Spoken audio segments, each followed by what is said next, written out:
खुलुमबाय लोगोफोर एक्चुअली दिनैहाय मायाव फैदोंमोन आं मालि बिथा ओमफ्राय बागमारा बेवहाय फैदोंमोन आरोखि ना ओमफ्राय फैनानै मोनसे खामानियाव थांदोंमोन साक्सेसबो जाबाय जाय हक बे खामानिफ्रा उननि बाथ्रासै नङा होमबा थ' बाथ्राया आं दिनैहाय मोनसे खोथाखौसो गोसोखांदों जिहेतु 15 आगस्ट ना जानानै थांबाय मैया सोरबा इउटुबाव आं नुदों सार रन्जन दैमारिनि बाथ्रा जुदि प्रेसिडेन्टनावहाय जुदि खावलायोमोनबा जोंनि बिटिआरनि CM बा डिपुटि CM बिथांमोना जुदि प्रेसिडेन्टनावहाय जुदि एसेब्लाबो खावलायोब्ला पाकिस्ताननि बा गिदिर गिदिर दाय मावनाय ना गिदिर गिदिर खामानि मावना क्राइम जानाय हमजानाय माने बेफोरखौनो जुदि कनसिडार होनानै जुदि 15 आगस्टआव हगारोब्ला एज जोंनि इन्डियान सिटिजेनशिप नागरिक हिसाबै ना भारतीय नागरिक हिसाबै जुदि खावलायहैयोमोनबा केबाजान जोंनि इन्डियानि प्रेसिडेन्ट द्रौपदी मुर्मु माफ होनोबो हागौमोन दां नङा होमबा माफ होनोबो हागौमोन बे मोनसे भाबा थायो आरोखि खिन्थु जोंनियावहाय ना जोंनि आसामाव आरो BTCआव पलिटिक्सखौ लालायनानै ओरै जोंनिया गिदिर गिदिर बाथ्रा बुंलायो रायजो राजाफोरखौ सिगाङाव नाथाय बे रन्जन दैमारियाबोथ' दिनै हारिनि बा बेल' नङा दिनै बिसोरबो दिनैहाय हारिनि खामानि मावनानै बा सानसे समाव जा बादा जा मावबोदों दुखु दाहा लाबोनानै दिनैसिमबो जियालाव दङ थ' दिनैहाय बिथांमोनखौ उदां खालामनो बरननो नाजाथाराखै नामा बा सिन्था खालामाखै नामा जोंनि बिटिआरआव थानायनि दैदेनगिरिफोरा मा सानदों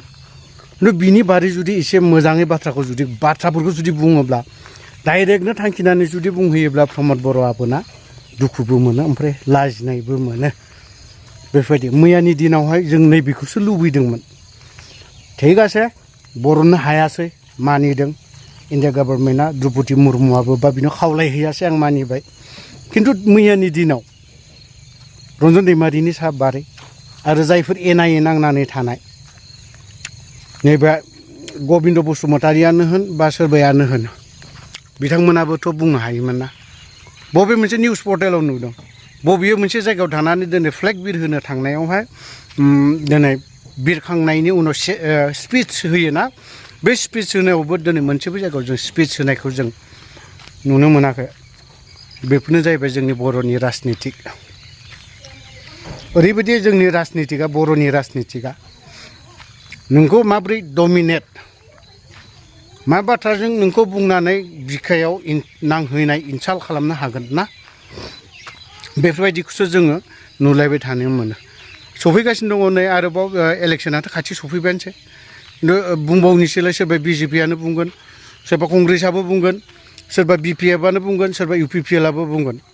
बोरोथो 4 बोसोर 5 बोसोर जालांबाय दिनै बिटिआरनि एकर्डनि दफाफ्रा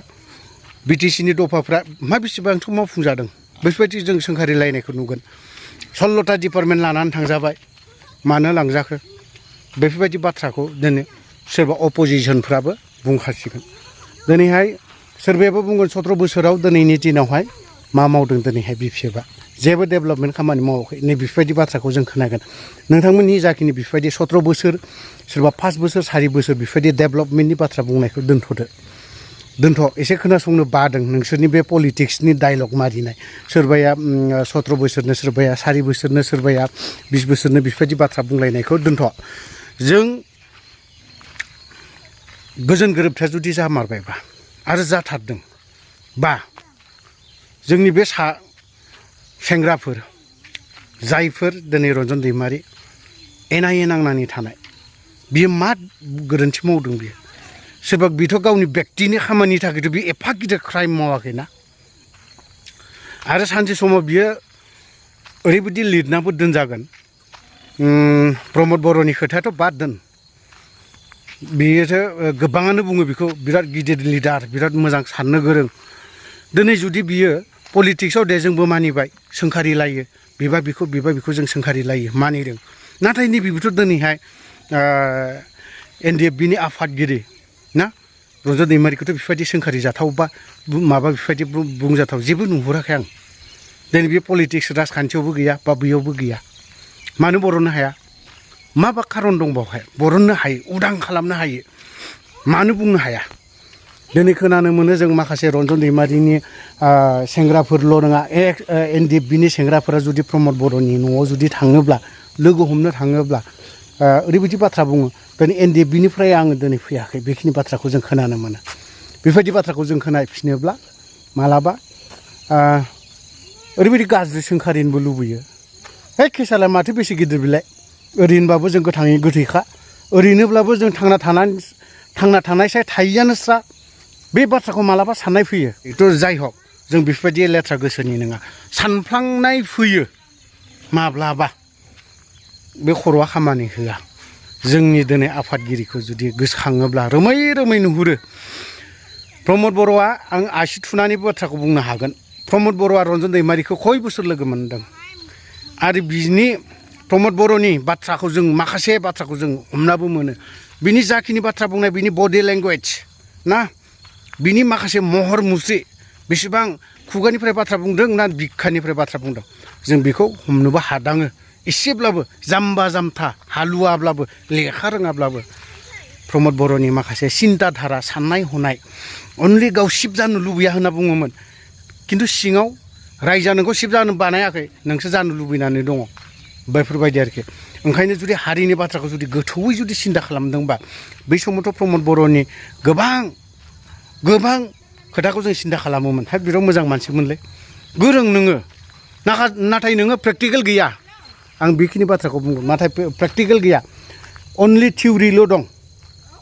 नांनाय दावहा होननाय बुस्थुखौ बियो